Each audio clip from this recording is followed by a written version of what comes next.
My dear friends, perhaps at times this has happened in your life as it has in mine, when in an unexpected moment we've received a word of encouragement or support, or perhaps just mere kindness for someone who had no use for us before, who had written us off, who barely even spoke to us. And as I reflect in my own life, when those occasions occurred, they were occasions of great encouragement, they were great joy, because there was hope that this relationship, which was at best rocky, perhaps could find a new beginning. It reminded me powerfully that our God is an unexpected God, is a God of surprises, is a God whose work and grace influences in sometimes unexpected ways. And when we encounter it, it gives us joy, encouragement, and hope. But having said that, I think there would have been precious little that would have prepared God's chosen people for the unexpected reaction of Cyrus, king of Persia. For as we hear in the first reading from the second book of Chronicles, God, in a very unexpected way, moved the heart of the ruler of a pagan nation, one who had previously no knowledge of the law and would have had very little reason to ensure that the Jews could rebuild their temple, since they were a small fragment of a literally worldwide empire. And yet he did. And in the most unlikely, unexpected places. That is, a pagan king. The dreams and prayers of the Jewish people were answered, and the temple that had fallen into disrepair and literally burned to the ground was to be rebuilt. Again, a God of unexpected turns. What does that mean for your life and mine? Perhaps there are two lessons that we could this Sunday take to heart on this, the Sunday of joy, this fourth Sunday in Lent. First, it should give us encouragement to continue to go out, my friends, and in fidelity, bear witness to our faith when it is easy and when it is not, to those who receive it and those who do not.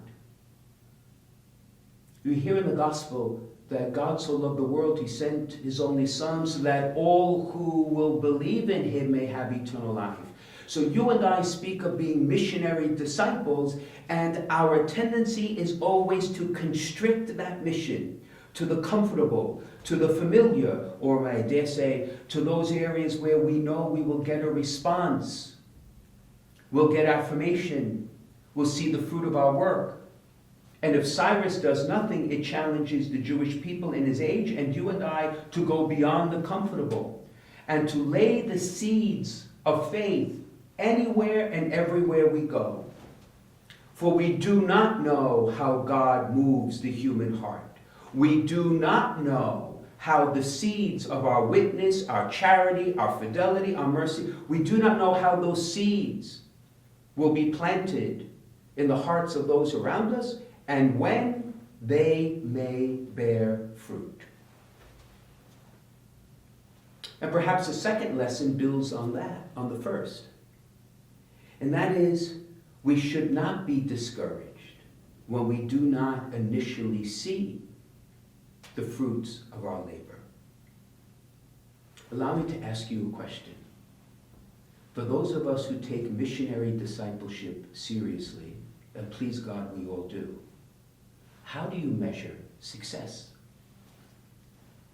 See, there was a time in our church when we were bustling and growing, and we measured success by the amount of parishes we founded, and how many people were at Mass, and how many programs we sponsored, and we measured them and we saw it with our own eyes. We live in a different time now, don't we? And for many of us who are gathered here in this moment of prayer, there are heartaches. For you, for me, when we see our relatives children, grandchildren, niece, nephew, friends who have fallen away from the practice of the faith. And we have tried, have we not, to bring them back, to reason with them, to give them good example. And yet we don't see that those seeds bear fruit. But today the Lord is asking us to take a step back and to gain encouragement that those seeds we are planted will not be necessarily stillborn. That His grace works in unexpected ways. That we have to start measuring success not in that which occurs outside of us, but in the amount of fidelity you and I have to remain and persevere in what the Lord asks. Perhaps that's the measure of our success in the modern church. That you and I keep going out. Keep preaching first by our lives, then with our words. To accompany friends, neighbors, and enemies alike. And not to be discouraged if the seeds do not initially bear fruit. For they may. May I dare say, they will. In a time, in a place of the Lord's choosing. For allow me to ask you, if the Lord could move the heart of Cyrus to rebuild his temple, is there any human heart in the end that the Lord cannot move?